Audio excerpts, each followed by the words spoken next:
പ്രിയപ്പെട്ട എന്റെ ചെറുപ്പക്കാരി, നിന്നോടാ പറയുന്നത്, നാളെ നീ മരിച്ച് ഖബറിൽ കിടക്കുമ്പോൾ നിന്റെ ഇൻസ്റ്റാഗ്രാമിൽ നീ പോസ്റ്റ് ചെയ്ത റീലുകളുണ്ടല്ലോ, ചാടിക്കളിക്കുന്ന റീലുകൾ, ഓരോ പാട്ടുകൾക്ക് നൃത്തം വെക്കുന്ന റീലുകൾ, ഓരോ സിനിമാറ്റിക് ഡയലോഗുകൾക്ക് ലിപ്സിംഗ് നടത്തുന്ന വീഡിയോകൾ, ആ വീഡിയോകൾ നീ ഖബറിൽ കിടന്ന് മലക്ക് മുൻകർ നകീറിന്റെ ചോദ്യങ്ങൾ ചോദിക്കുമ്പോൾ നിനക്ക് ഉപകാരമാണോ ഉപദ്രവമാണോ ചെയ്യുക എന്ന് ആലോചിക്കുക. നീ മരിച്ചു പോയാൽ നിന്റെ റീലുകൾ ആരാ ഇവിടെ ഡിലീറ്റ് ചെയ്യുന്നത്? നിന്റെ റീലുകളിൽ നിന്ന് മറ്റൊരാൾ ഡൗൺലോഡ് ചെയ്തത് ആരാ ഡിലീറ്റ് ചെയ്യുക?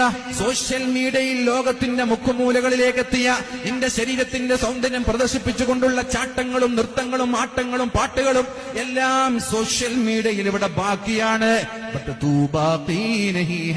നമാസ് റോസ വ ഖുർബാനി വ ഹജ്ജ് യ സബ് ബാഖി ഹൈ തൂ ബാഖി നഹീ ഹൈ.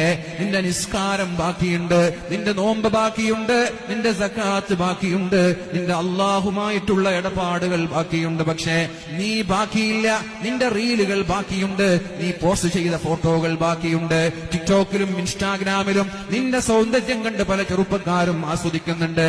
ആ സൗന്ദര്യം ആസ്വദിക്കുമ്പോൾ ആ പാവപ്പെട്ട ചെറുപ്പക്കാർ അറിയുന്നുണ്ടോ നീ ഖബറിലാണെന്ന്? നിനക്ക് വേണ്ടി ഒരു ഫാത്തിഹ ഓതാൻ ഈ ചെറുപ്പക്കാര് തയ്യാറാകുമോ? അതുകൊണ്ട് മരിക്കുന്ന സമയത്ത് നല്ല അടയാളങ്ങളല്ലാതെ ചീത്ത അടയാളങ്ങൾ